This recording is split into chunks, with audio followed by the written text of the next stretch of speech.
2018 കേരളത്തിൽ വന്ന പ്രളയത്തെക്കാൾ വലിയ പ്രളയമാണ്, ദുരന്തമാണ് ഇപ്പോൾ വരുന്ന വാർത്ത. 2018 പ്രളയത്തിൽ ആളുകൾക്ക് കൊടുക്കേണ്ടുന്ന പൈസയിൽ 80 ലക്ഷം, 76.83 ലക്ഷം രൂപ, 80 ലക്ഷത്തോളം രൂപ മറ്റുള്ളവരുടെയും സുഹൃത്തുക്കളുടെയും അക്കൗണ്ടിലേക്ക് എഴുതി മാറ്റിയ ഒരു ക്ലർക്ക്, വിഷ്ണു, സീനിയർ ക്ലർക്കായിട്ടുള്ള വിഷ്ണു, കളക്ടറേറ്റിലുള്ള ദുരന്ത നിവാരണ വിഭാഗത്തിൽ ജോലി ചെയ്യുന്ന ഒരു ക്ലർക്ക് ഇതിനകത്ത് ബന്ധപ്പെട്ടിട്ടുണ്ട്. ദുരന്ത വിഭാഗക്കാർക്കാണല്ലോ ഇതിന്, അല്ല റവന്യൂ വിഭാഗത്തിലും ആകാം, റവന്യൂ വിഭാഗമോ ദുരന്ത നിവാരണ വിഭാഗം, എന്തായാലും സീനിയർ ക്ലർക്ക് വിഷ്ണു ഇത് ചെയ്തിട്ടുണ്ട്. 2019 ഇത് കണ്ടുപിടിച്ചതാണ്.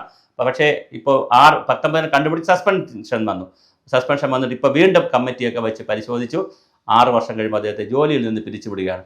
ഒരു വിഷ്ണു അല്ല അളയിൽ കിടക്കുന്നത്, ഒരു പുറത്ത് വന്നതൊരു വിഷ്ണു ആണെങ്കിൽ അളയിൽ കിടക്കുന്നത് 1000 വിഷ്ണുമാരാണ് എന്നുള്ളതാണ് തമാശ.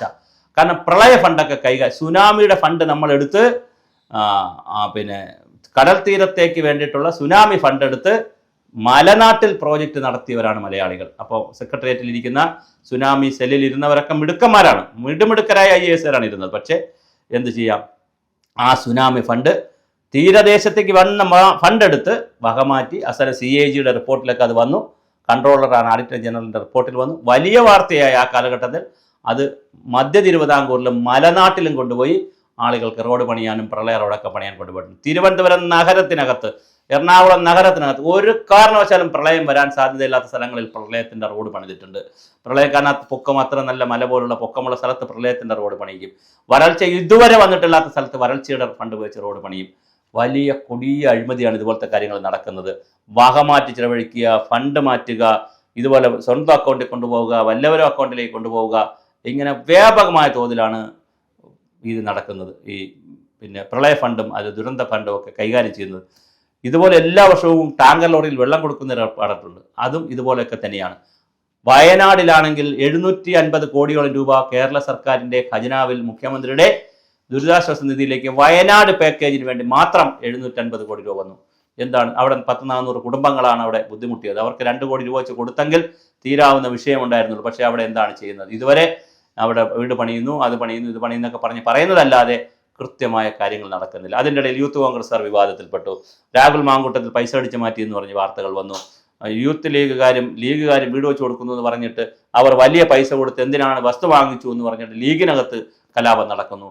ചുരുക്കത്തിൽ അതുപോലെ മറ്റ് മന്ത്രിമാർ, മറ്റ് സംസ്ഥാനത്തെ മുഖ്യമന്ത്രിമാർ, മോഹൻലാൽ അടക്കമുള്ള സെലിബ്രിറ്റികൾ, യൂസഫ് അലിയെ പോലുള്ളവർ ഒരുപാട് പേരുകൾ വാഗ്ദാനം ചെയ്തതാണ് വയനാടിലേക്ക്. പക്ഷേ ഇതെല്ലാം വാഗ്ദാന പെരുമഴയായി മാത്രം നിൽക്കുകയാണോ? ഇതെല്ലാം കളക്ട് ചെയ്തിട്ടുണ്ടോ? ഇതിനുള്ള സംവിധാനമുണ്ടോ? മെക്കാനിസം ഉണ്ടോ? അത് കൊടുത്തോ? ആർക്കെങ്കിലും കിട്ടിയോ എന്നൊക്കെ ഉള്ളത് വലിയ വിഷയമാണ്. അപ്പോൾ തീർച്ചയായിട്ടും പ്രളയത്തേക്കാൾ വലിയ പ്രളയമാണ് ഈ കൈയിട്ട് വാരലും അഴിമതിയും അക്കൗണ്ട് മാറ്റലും വകമാറ്റലും ഒക്കെ. ഇതെല്ലാം കേരളത്തിൽ അനുസ്യൂതം നടന്നുകൊണ്ടിരിക്കുന്നു.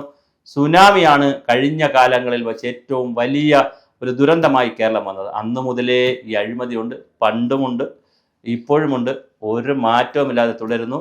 മന്ത്രിമാർ വരുന്നു, മന്ത്രിസഭകൾ മാറുന്നു, തള്ളി മറിക്കുന്നതിന് ഒരു കുറവുമില്ല. പക്ഷേ എന്താണ് ഇവിടെ സംഭവിക്കുന്നതെന്ന് നമുക്കൊരു പിടിയുമില്ല. എന്തായാലും വളരെ ഗുരുതരമായ പ്രതിസന്ധിയിലേക്കാണ് ഇത്തരം ഫണ്ട് കൈകാര്യം ചെയ്തത്. കാരണം ഇതിനൊന്നും ഒരു ഓഡിറ്റും ഒരു സുതാര്യതയും ഒന്നും കൊണ്ടുവരാൻ കഴിയും. കാരണം കളക്ടറാണ് ഇതിൻ്റെയൊക്കെ ഒരു ചെയർമാനായി വരുന്നത്. കളക്ടറെ സംബന്ധിച്ചിടത്തോളം ഒരു കളക്ടറോട് സത്യസന്ധമായി ഈ ഒരു കേരളത്തിലെ കളക്ടർമാർ ദയവായി ഈ വീഡിയോ കാണണം. ഞാൻ IASകാർക്ക് എനിക്ക് പലരെയും പരിചയമുണ്ട്, ഞാൻ അയച്ചു കൊടുക്കാം. നിങ്ങൾക്കും പരിചയമുള്ളവർ IASകാർക്ക് അയച്ചു കൊടുക്കണം. കളക്ടർമാർക്ക് ഏതെങ്കിലും ജില്ലയിലെ ഒരു കളക്ടർ തനിക്ക് എത്ര കമ്മിറ്റിയിലെ ചെയർമാനും അല്ലെങ്കിൽ എത്ര കമ്മിറ്റിയുടെ ഹെഡാണെന്ന് കാണാതെ പറയാൻ പറ്റിയാൽ അദ്ദേഹത്തിന് നമുക്കൊരു പത്മശ്രീ വാങ്ങിച്ചു കൊടുക്കാം. അല്ലെങ്കിൽ പത്മശ്രീ കിട്ടാൻ നമുക്ക് ശുപാർശ ചെയ്യാം. വാങ്ങിച്ചു കൊടുക്കാൻ നമ്മൾ ആളല്ല, പക്ഷെ നമുക്ക് ശുപാർശ ചെയ്യാം ഗവൺമെൻറ്റിലേക്ക് ഇദ്ദേഹത്തിന് പത്മശ്രീ കൊടുക്കുന്നത്. കാരണം അത്ര, അല്ലെങ്കിൽ മറ്റേതെങ്കിലും അവാർഡെങ്കിലും അറേഞ്ച് ചെയ്ത് കൊടുപ്പിക്കാം. മറ്റാരെങ്കിലും കൊണ്ട് അവാർഡ് കൊടുക്കാനുള്ള ശുപാർശകളൊക്കെ നമുക്ക് കൊടുക്കാം എന്ന് പറഞ്ഞാൽ അത്രമാത്രം കമ്മിറ്റികളാണ്. ഏത് കമ്മിറ്റി എടുത്താലും അതിൻ്റെ ചെയർമാൻ അല്ലെങ്കിൽ അതിൻ്റെ MD, DTDC, പിന്നെ DTPC, പിന്നെ എങ്ങനെ എടുത്താലും പിന്നെ നിർമ്മിതി കേന്ദ്രയുടെ കാര്യങ്ങൾ എന്തെടുത്താലും ജില്ലയിലൊരു കമ്മിറ്റി ഉണ്ടെങ്കിൽ അതിൻ്റെ ചെയർമാൻ കളക്ടറായിരിക്കും. ദുരന്ത നിവാരണ അതോറിറ്റികൾ എല്ലാറ്റിൻ്റെയും അദ്ദേഹത്തിനോ അവർക്കോ സ്ത്രീ ആയാലും പുരുഷനായാലും അവർക്കിതൊന്നും കണ്ടും പരിചയമില്ല, കേട്ടും പരിചയമില്ല. മീറ്റിങ്ങുകൾക്ക് തട്ട് താഴെയുള്ള ബന്ധപ്പെട്ട ഉദ്യോഗസ്ഥർ ഫയൽ കൊണ്ടുവരുമ്പോൾ അവിടെ ഇരുന്ന് ചെയർ ചെയ്യും. മീറ്റിങ്ങിന് അരമണിക്കൂർ 1 മണിക്കൂർ മുമ്പോ തലേദിവസമോ വന്ന് കളക്ടർ ബ്രീഫ് ചെയ്യും.